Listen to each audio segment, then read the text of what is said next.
A warm welcome to the senior high school grade 11 learners. So, by the way, I'm Mr. Muel Morcilli Almuhela from Sorsogon, a teacher of the senior high school, class advisor of grade 11B. I'm your subject teacher in Understanding Culture, Society, and Politics. But before we proceed to the mainstream, I will set the rules and regulation. First, I choose offline video lessons because boring na at alam ko kayo ng mga estudyante ay boring na rin. Pangalawa, after you answer the activity or quizzes, kindly delete the video lesson so that your mobile phone will not full or no space storage. Baka kasi mapuno, di ba? For example, pag napuno yan ng phone, mahirap naman pumas ng bagong video. So, pakidelete lang pagkatapos mo sagutan ang mga activity or quizzes. Pangatlo, pakilagay naman po ng pangalan at anong linggo or weeks and ang pangalan ng subject. At pang-apat, offline video lesson for educational purposes only. So, para lang to sa inyong kaalaman. At wala nang iba. So, this is your subject, Understanding Culture, Society, and Politics. First lesson, we have essential in studying culture, society, and politics. On the other hand,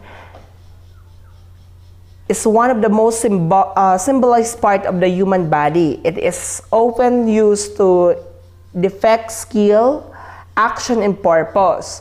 Through our hand, we may learn, create, accomplish. Hence, the hand in this learning resources signifies that you as a learner is capable and empowered to successfully achieve the relevance, competency, and skills at your own pace and time. Your academic success lies in your hand.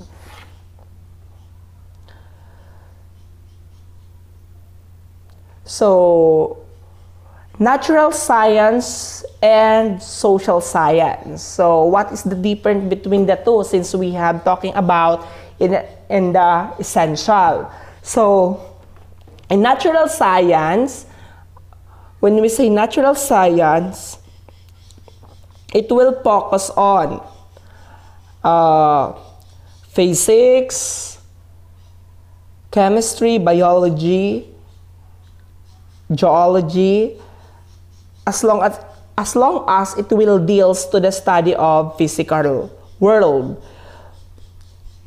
Hence, it will describe, understand, and predict of natural phenomena based on the empirical evidence from observation and experimentation.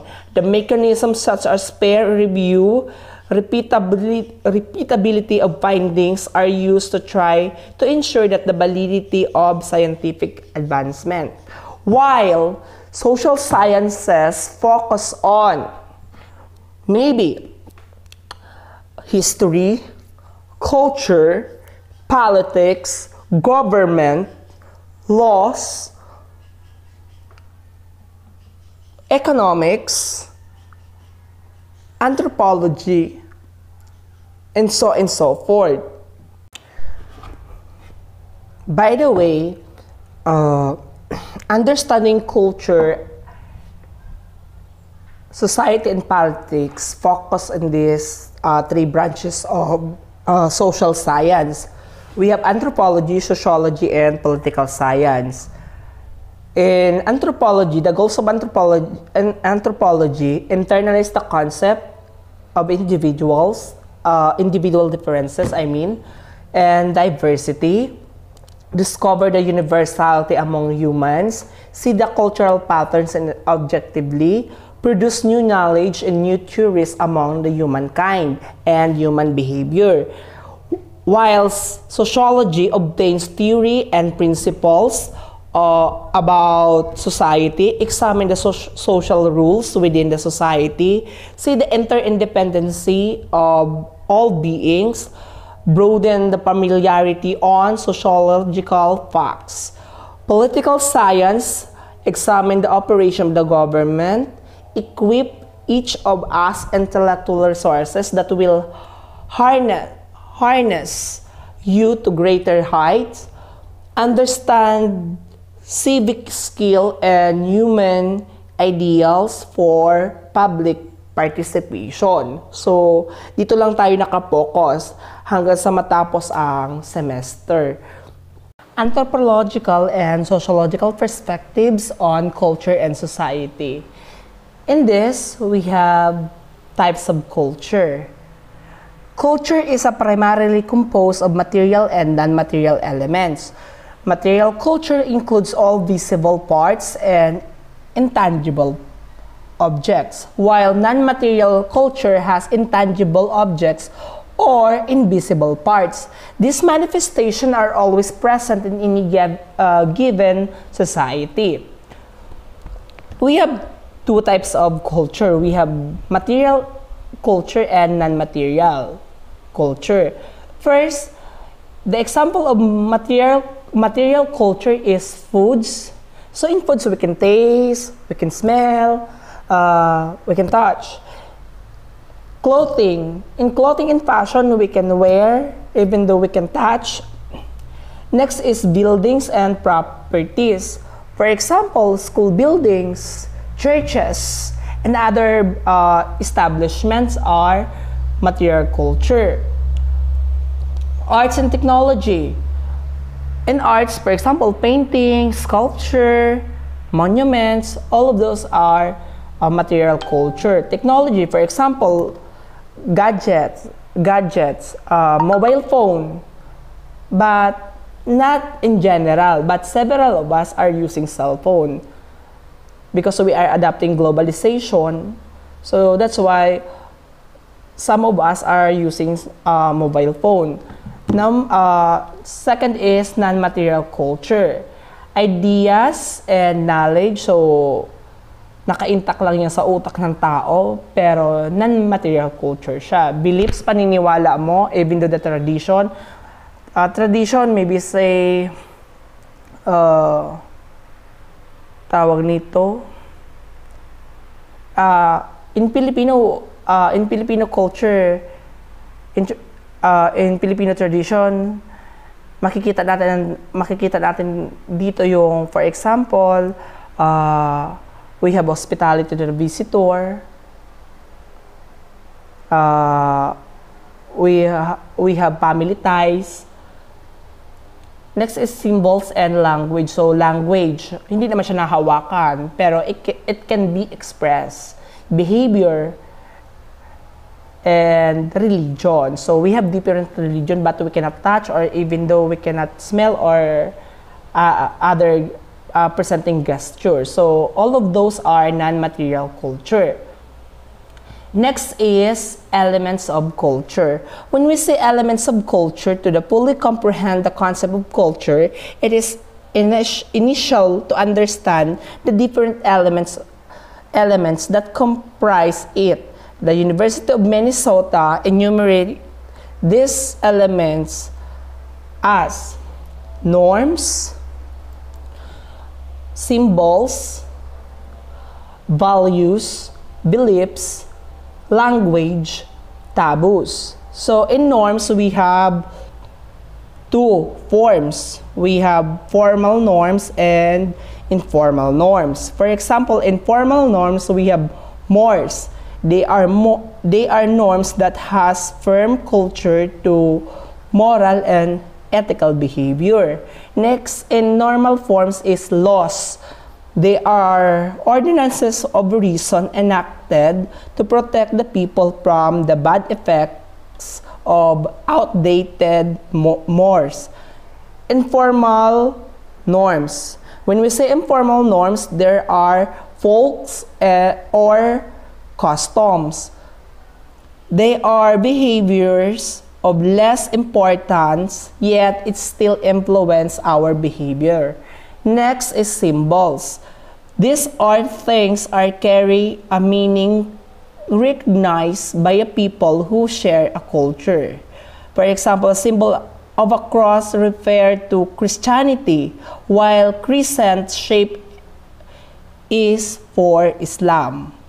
Values. These are culturally defined standards by which people assess desirability, goodness, and beauty, and that serve as broad guidelines for social living. For example, Filipino hospitality, resiliency, closely family ties, positive outlook, and life, and optimism. Beliefs. These are culturally defined standards by which people assess specific statement that people hold to be true. So, for example, superstitious belief. Next is language. It refers to a form of communication using words, either spoken or gesture with hands, and structure with grammar, often with a writing system. Example, the crossing of fingers may refers that someone is hoping for good luck, but in Vietnam, it represents the genital of a female. So, may iba-iba tayong perception in terms of language. Taboos. These are norms that are crucial to a society, moral-centered, involving behaviors that are always negative sanction. For example, insist. When we say insist, for example, sa isang bahay o sa isang pamayanan, sa bahay, for example, nangyayari itong tabos na to or insist, as an example of tabos, for example, ang tatay, renape yung anak. So, yun ang example of incest. And also, cannibalism. So, siguro noon to, yung prehistoric. So, we have cannibalism na kumakain yung kapwa-tao. But maybe that is a survival. So, that's all. Here are the activity. So, triple Venn diagram. This is activity 1. Now that you learn essential concepts and theories about culture, society, and politics, you are ready to recognize this learning into a Venn diagram. You may do the following answer and separately sheets of paper. Complete the Venn diagram below and see the similarity and differences of anthropology, sociology, and political science. Write the similarity and the intersecting spaces while providing differences of each terms in the outer circle. Next activity is, this is a question. What are the branches of social sciences? And lastly, this is your quizzes. So, ilagay lang to sa one whole sheet of paper. Siguro kasya naman to. So, ipasa sa Lunes. And hanggat maaari, doon sa rules and regulation, ilagay doon yung pinapasulat ko, hindi ba, na full name, weeks, and subject title, kung ano ang pangalan ng subject. For example, UCSP, ilagay doon. So, thank you for listening. And good morning.